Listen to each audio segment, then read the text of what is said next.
Hi student, कैसे हैं आप। My name is Vidyasagar Shrivastava. देखो स्टूडेंट, इस समय हम लोग पढ़ रहे हैं फर्स्ट ईयर फिजिक्स के इम्पॉर्टेंट डेरिवेशन। हमने चैप्टर लिया है मोशन इन ए प्लेन और इसमें प्रोजेक्टाइल मोशन के डेरिवेशन हम लोग सीखेंगे। ठीक है, हमारा पहला टॉपिक इसमें है पाथ ऑफ प्रोजेक्टाइल यानी ट्राजेक्ट्री। ठीक, ट्राजेक्ट्री का मतलब पाथ होता है, तो पाथ ऑफ प्रोजेक्टाइल। ठीक, हमने इनिशियल में सपोज कर लिया है, suppose a body is projected with initial velocity u at angle theta from horizontal from origin. ठीक, देखो स्टूडेंट, ये हमारा ओरिजिन है, पॉइंट O है। यहाँ से कोई बॉडी थ्रो होती है स्मॉल u वेलोसिटी से, तो अब इसमें x डायरेक्शन है और y डायरेक्शन है, तो ये प्लेन हुआ हमारा। ठीक, इस प्लेन में स्मॉल u वेलोसिटी से जा रही है, तो इसमें x का भी कंपोनेंट होगा और y का भी कंपोनेंट होगा। तो हम क्या करते हैं, यहाँ बनाते हैं पैरेललोग्राम। तो जो साइड इधर की है उसको हम लेट कर लेते हैं uy, यानी इधर वेलोसिटी का जो कंपोनेंट है uy है, और इस साइड को हम लोग लेट कर लेते हैं ux, यानी इधर जो वेलोसिटी का कंपोनेंट है वो ux है। एंगल हमारा है थीटा, हॉरिजॉन्टल थीटा एंगल पर वेलोसिटी u है, तो ये हमारा ux हुआ और ये हमारा uy हुआ, क्योंकि दोनों इक्वल होते हैं। पैरेललोग्राम की अपोजिट साइड इक्वल, तो इधर uy तो इधर भी uy होगा। अब इसमें अगर हम लोग cos थीटा लगा दें स्टूडेंट, तो cos theta is equal to base upon hypotenuse, यानी ux अपॉन u हुआ। इससे ux आ गया हमारा u cos थीटा। तो जो हमारा horizontal component of velocity u हुआ वो हुआ ux is equal to u cos theta. ये हमारा इक्वेशन 1 हुआ। अब इसी में अगर स्टूडेंट हम लोग साइन थीटा लगा दें, तो sine theta is equal to perpendicular upon hypotenuse, यानी uy अपॉन u हुआ। इससे uy इज इक्वल टू आ गया u साइन थीटा, यानी ये uy हमारा वर्टिकल कंपोनेंट हुआ। तो vertical component of velocity u, तो uy is equal to u sine theta हुआ। ये हमारा इक्वेशन 2 हुआ। ठीक, अब देखो स्टूडेंट, जो acceleration due to gravity g है ये डाउनवर्ड लगती है। g हमारी हमेशा डाउनवर्ड लगती है, तो ux की डायरेक्शन में कोई एक्सेलरेशन नहीं है, g तो ऊपर से नीचे है, जबकि ux हमारा हॉरिजॉन्टल है, x की डायरेक्शन में है, g हमारा y की एलांग है। ठीक है, तो यहाँ पे देखो स्टूडेंट, जब ux की डायरेक्शन में कोई एक्सेलरेशन नहीं तो कोई फोर्स नहीं होगा, तो जब इधर कोई फोर्स नहीं है तो ये हमेशा ux कांस्टेंट होगा। Acceleration due to gravity g acts downward and any force is not acting along the direction of ux. Therefore, ux remains constant in this motion and uy is changed with time. अब uy के लिए देखो student, जैसे जैसे ऊपर जाएगा decrease होगा और यहाँ पर वेलोसिटी 0 हो जाएगी ऊपर की। अब ये हाइट मैक्सिमम हो गई प्रोजेक्टाइल की। अब यहाँ से फिर ये नीचे आ जाएगा तो uy की डायरेक्शन नीचे हो जाएगी। तो अगर हम जगह जगह वेलोसिटी के कंपोनेंट बना दें ऐसे, तो इधर वेलोसिटी और इधर जो वेलोसिटी होगी वो vx होगी, तो ये हमारा कांस्टेंट है, तो ये ux के इक्वल होगी। ठीक, यहाँ पर जो वेलोसिटी है केवल हॉरिजॉन्टल है, वर्टिकल 0 है, इसकी डायरेक्शन में 0 हो गया। अब यहाँ के बाद ये नीचे आएगा, तो यहाँ पे जो वेलोसिटी हमारी है ux है हॉरिजॉन्टल, वही v वेलोसिटी होगी। c पर अगर हम देखें स्टूडेंट, तो जो हमारी वेलोसिटी है c की डायरेक्शन में, इस डायरेक्शन की, वो हमारी वेलोसिटी अगर v हो जाए स्टूडेंट, तो इस डायरेक्शन की वेलोसिटी vx होगी और ये कांस्टेंट है ux होगी, और इधर डायरेक्शन हो गया vy का, यानी vy यहाँ ऊपर थी, यहाँ नीचे है। ठीक, अब d पर देखो स्टूडेंट, जिस समय ये प्रोजेक्टाइल बॉडी यहाँ हिट कर रही होगी उस समय v की डायरेक्शन ये होगी हमारी, ठीक। अब इसका भी कंपोनेंट आएगा तो ये वर्टिकल होगा, इधर का एक कंपोनेंट हॉरिजॉन्टल होगा। ठीक, यहाँ v है तो इधर वी वाई होगा, इधर वी एक्स होगा और ये यू एक्स के इक्वल होगा। ठीक, लेकिन वी वाई यहाँ पे जो होगी वो इस यू वाई के इक्वल होगी, लेकिन डायरेक्शन अपोजिट होगी, तो ये होगा माइनस का यू वाई, यानी जितना यू आई वहाँ पर है उसके ठीक इक्वल होगी मैग्नीट्यूड में, लेकिन डायरेक्शन अपोजिट होगी। तो यानी यहाँ पर वी वाई हमारा जो निकलेगा वो यू आई है। एंगल यहाँ अलग अलग सब आएंगे, इसलिए एंगल लेने की ज़रूरत नहीं है। ठीक है, अब देखो स्टूडेंट, जो हमारा पॉइंट ए है इसका हमने कोऑर्डिनेट लिया है एक्स वाई। ठीक, अब हम लेट कर लें कि स्मॉल टी टाइम में हमारी जो प्रोजेक्टाइल है, बॉडी है, वो ए पर पहुंचेगी, ओ से ए। ठीक, तो जब ए पर पहुंचेगी तो उसके लिए हॉरिजॉन्टल डिस्टेंस ओ से लेकर यहाँ तक होगी एक्स, क्योंकि इसका कोऑर्डिनेट हमने एक्स वाई लिया है, और वर्टिकल डिस्टेंस यहाँ से लेकर यहाँ तक वाई होगी। ठीक,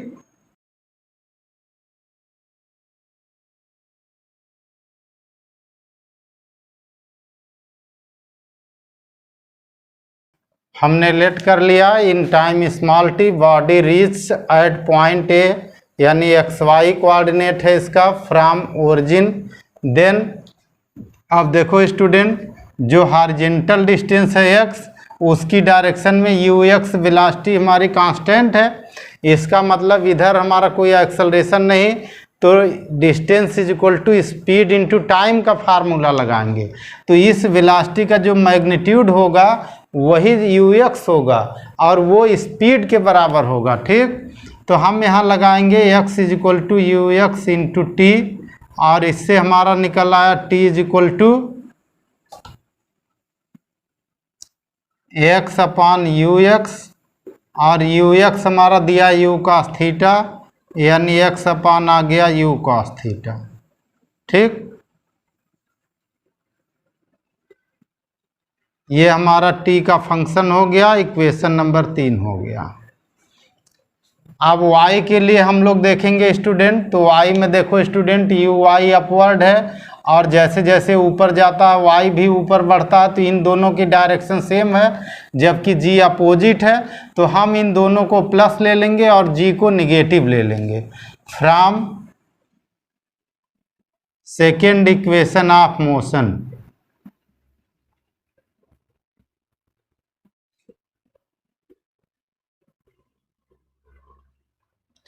जो हमारा सेकेंड इक्वेशन है स्टूडेंट, वो हमारा है यहाँ पर y होगा, जो s की जगह y है, और इनिशियल वेलोसिटी u की जगह u आई है हमारा, u आई टी, और g माइनस में है इसलिए माइनस जी टी स्क्वायर।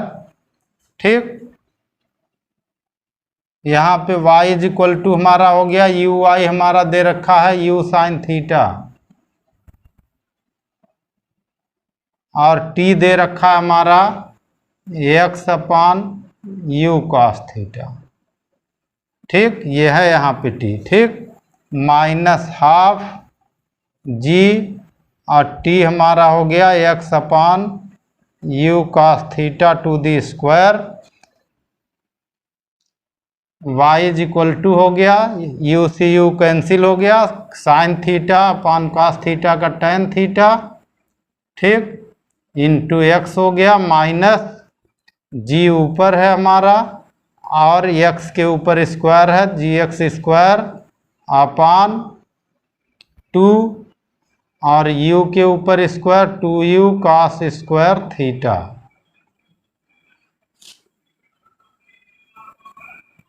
ये हमारा इक्वेशन नंबर 4 हो गया। ठीक, अब देखो स्टूडेंट, x की पावर 2 है, मतलब ये क्वाड्रेटिक है, और y की पावर 1 है, तो मतलब लीनियर हुआ। ठीक, जिसकी पावर 1 होती है वो लीनियर होता है, जिसकी पावर 2 होती है क्वाड्रेटिक होता है। तो इस इक्वेशन में पावर x जो है हमारा क्वाड्रेटिक है और y लीनियर है, और ऐसा जो भी इक्वेशन होता है इसको हम लोग पैराबोला कहते हैं। तो ये इक्वेशन हमारा जो फोर्थ आया वो पैराबोला हुआ। ठीक, इसमें x और y यही दोनों वेरिएबल हैं, क्योंकि अलग अलग पॉइंट लेंगे तो वैल्यू अलग अलग आएगी इसमें। ठीक,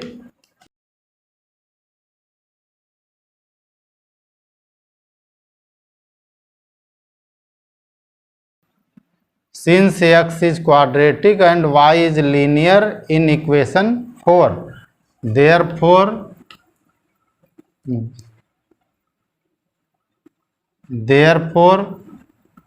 it represents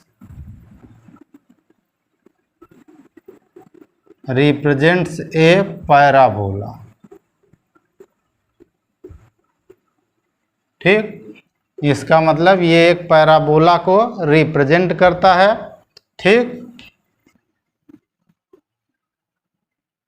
hence path of projectile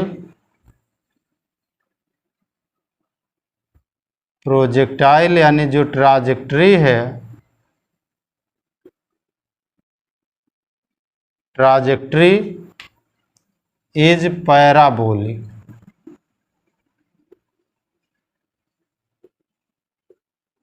okay student, यानी जो पाथ ऑफ प्रोजेक्टाइल है वो पैराबोला होता है। मेन बात इतना याद रखिएगा। Okay student,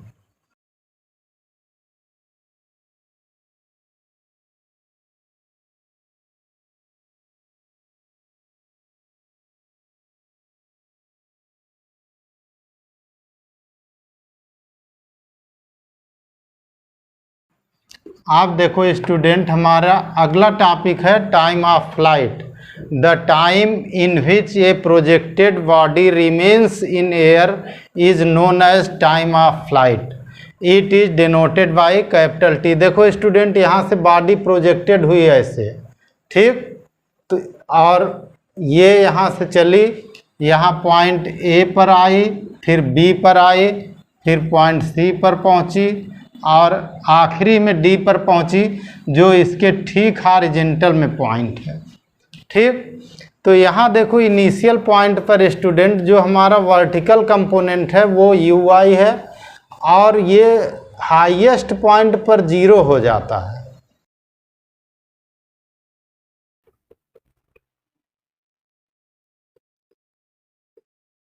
vertical component of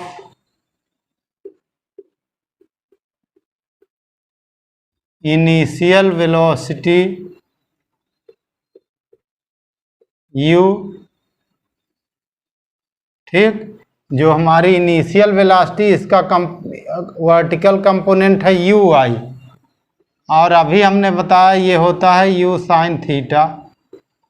ठीक, अच्छा, और हाईएस्ट पॉइंट पर B पर हो गया, कितना हो गया,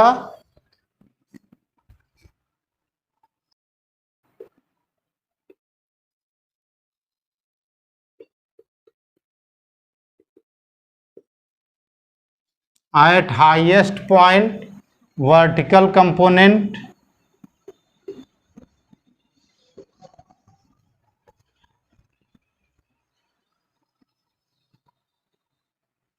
कंपोनेंट ऑफ वेलोसिटी। ठीक, वेलोसिटी का जो यहाँ पे कंपोनेंट है वो हमने अभी पीछे बताया था,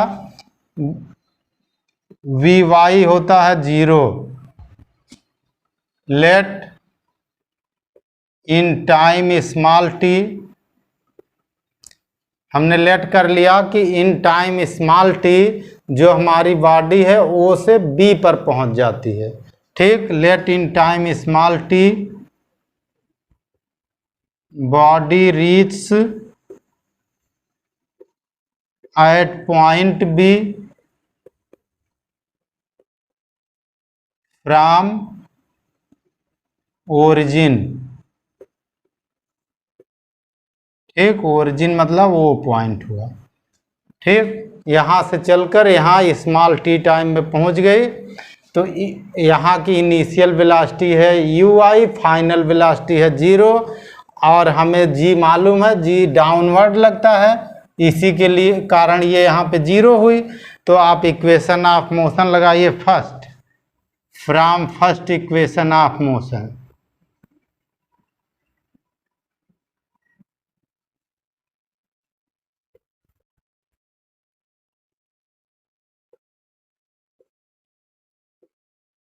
ठीक, तो जो हमारा फर्स्ट इक्वेशन ऑफ मोशन है होता है स्टूडेंट, वो होता है v is equal to u plus a t. लेकिन यहाँ g हमारा डाउनवर्ड है तो इसको हम लोग निगेटिव लेंगे, तो v y is equal to u i minus g t. ठीक, यानी यहाँ से आगे ये तो हमारा 0 है, यू आई है हमारा u sine theta minus g t हो गया। यहाँ से आ गया g t is equal to, ठीक, जी टी को उधर कर दिया, यू साइन थीटा हो गया। तो t की वैल्यू आ गई यू साइन थीटा अपॉन जी।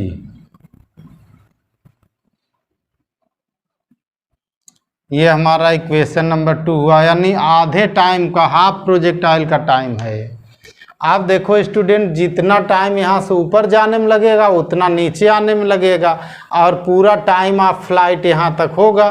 तो time of flight, time of flight, ठीक, तो ये होगा कैपिटल टी, तो ये आ जाएगा 2t। टी इधर का जाने का और टी इधर का आने का मीन्स हो गया 2t, और टी की यहाँ वैल्यू रख दो, तो t is equal to 2u sine theta upon g. ये टाइम ऑफ फ्लाइट का फार्मूला हो जाएगा, ये हो जाएगा इक्वेशन हमारा 3। हमारा अगला टॉपिक है हाइट ऑफ प्रोजेक्टाइल। हाइट यहाँ पे स्मॉल h बना है, यही है हाइट h ऑफ प्रोजेक्टाइल।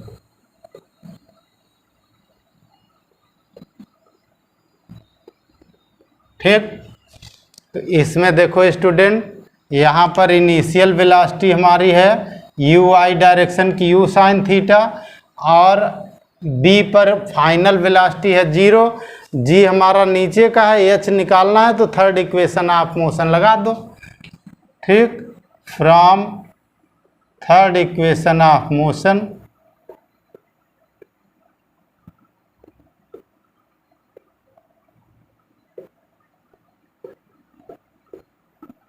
ठीक, जो थर्ड इक्वेशन हमारा आया स्टूडेंट, वो हमारा आया v y square is equal to u i square minus 2gh होगा।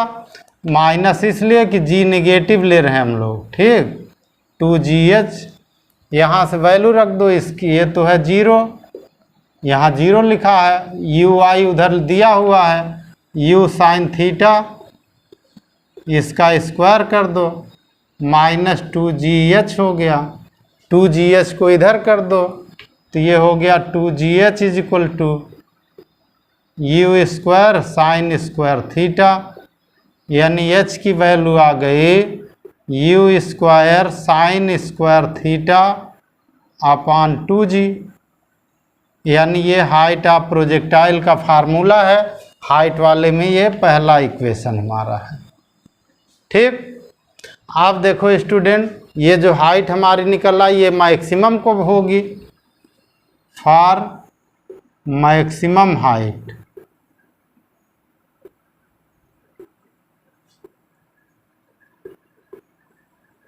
मैक्सिमम हाइट तब होगी जब थीटा हमारा 90 डिग्री होगा। ठीक, 90 डिग्री होगा तो बिल्कुल सीधा ऊपर जाएगा, तो ज़्यादा हाइट तक जाएगा वो। ठीक, देन तब h max is equal to sine square 90 degree upon 2g। Sine 90 की वैल्यू 1 होती है, तो एच मैक्स का फार्मूला हो गया यू स्क्वायर अपॉन 2g। ठीक,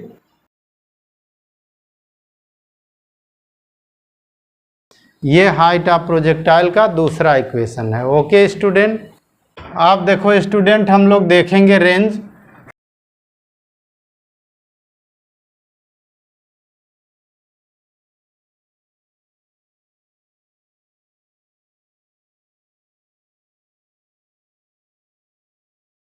Horizontal distance between initial and final position of a projected body is known as range। यहाँ से जो बॉडी प्रोजेक्ट की गई और यहाँ तक आई तो इनके बीच हॉरिजॉन्टल डिस्टेंस जो होगी वो हमारी रेंज है। ठीक, it is denoted by are.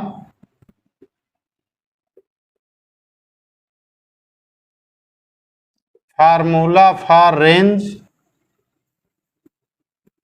आप देखो स्टूडेंट, इस डायरेक्शन की जो वेलोसिटी है हमारा ux है।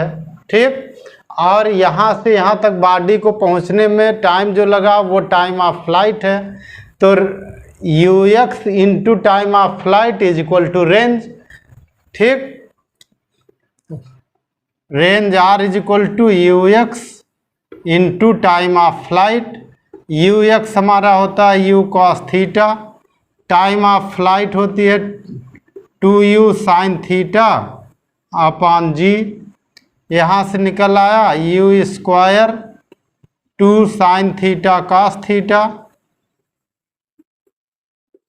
Upon g. 2 sin theta cos theta, ये sin 2 थीटा का फार्मूला है, यानी r इज इक्वल टू हो गया u square sin 2 theta upon g. ये हमारे रेंज का फार्मूला होता है, ये हमारा इक्वेशन नंबर 1 है। ठीक, पॉइंट नंबर 1। ठीक, if theta is equal to 45 degree then range will be maximum.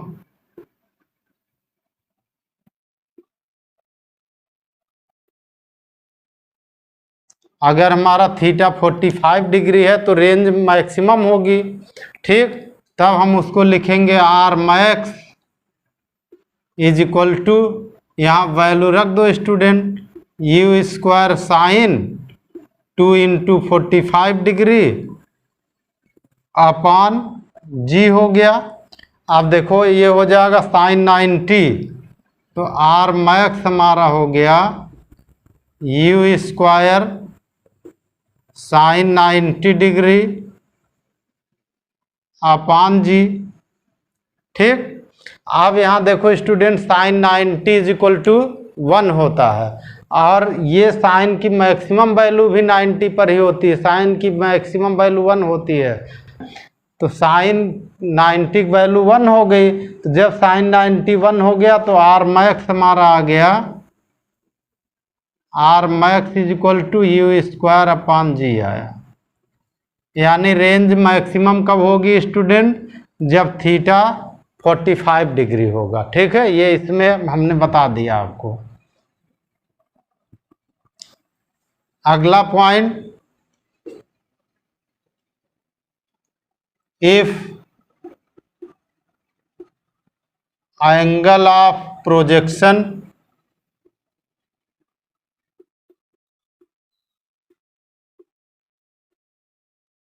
Is 90 degree minus theta. अगर हमारा एंगल जो यहाँ से थीटा है स्टूडेंट, उसकी जगह 90 माइनस थीटा हो जाए, देन अब रेंज हो सकता है चेंज हो जाए, ना भी हो। R dash is equal to u square sine 2 theta की वैल्यू आ गई 90 माइनस थीटा। थीटा की जगह हमने इसमें 90 माइनस थीटा रख दिया, अपान हो गया जी। तो यहाँ से आर डैश आ गया हमारा यू स्क्वायर, ब्रैकेट ओपन कर दिया हमने, साइन 180 डिग्री माइनस 2 थीटा आ गया। ठीक, यानी हमारा आ गया यहाँ से अपान जी, यानी आर डैश हमारा आ गया u square sign 180 minus 2 theta, ये हो जाता है साइन 2 थीटा, तो ये हो गया साइन 2 थीटा अपान जी। ठीक, अब ये रेंज जो हमारी आ रही है तो वही रेंज है स्टूडेंट। ठीक,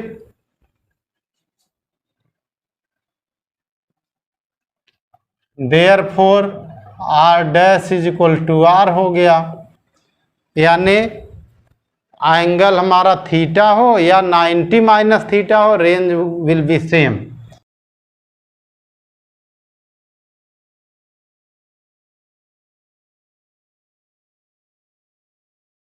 if angle of projection is theta or 90 minus theta, then range will be same। ठीक, आप देखो student, theta and 90 minus theta होगा तो दोनों को ऐड कर देंगे, फिर 90 आ जाएगा, मतलब कंप्लीमेंट्री एंगल्स है। तो यहाँ से आप लिख सकते हैं फॉर कंप्लीमेंट्री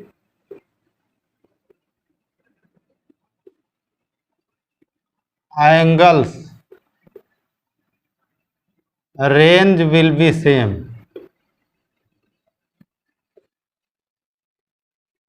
ठीक, अब कंप्लीमेंट्री एंगल्स कौन कौन से होंगे?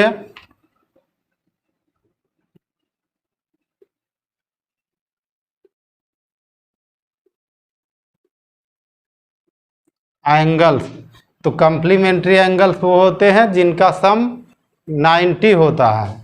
तो जैसे कंप्लीमेंट्री एंगल्स हमारे होंगे 15 डिग्री, 75 डिग्री, 30 डिग्री और 60 डिग्री। ठीक, 40 डिग्री, 50 डिग्री, इनका जिनका प्लस सेम आएगा। ठीक, अब देखो स्टूडेंट, हम लोग अगर इसका डायग्राम बनाएं तो ये रेंज हमारी है 15 डिग्री वाली, यहाँ से ये रेंज है हमारी 45 डिग्री वाली, ये रेंज हमारी है 75 डिग्री वाली। तो 15 डिग्री ये हुआ, ठीक, 45 डिग्री ये हुआ और 75 डिग्री ये हुआ। ठीक, यानी जो 45 डिग्री वाली रेंज है वो हमारी ज़्यादा है, बाकी 15 और 75 वाली सेम है। तो यानी आर डैश इसमें इज इक्वल टू आर है और ये रेंज है, और आर मैक्सिमम ये है, आर मैक्स ये 45 पर है।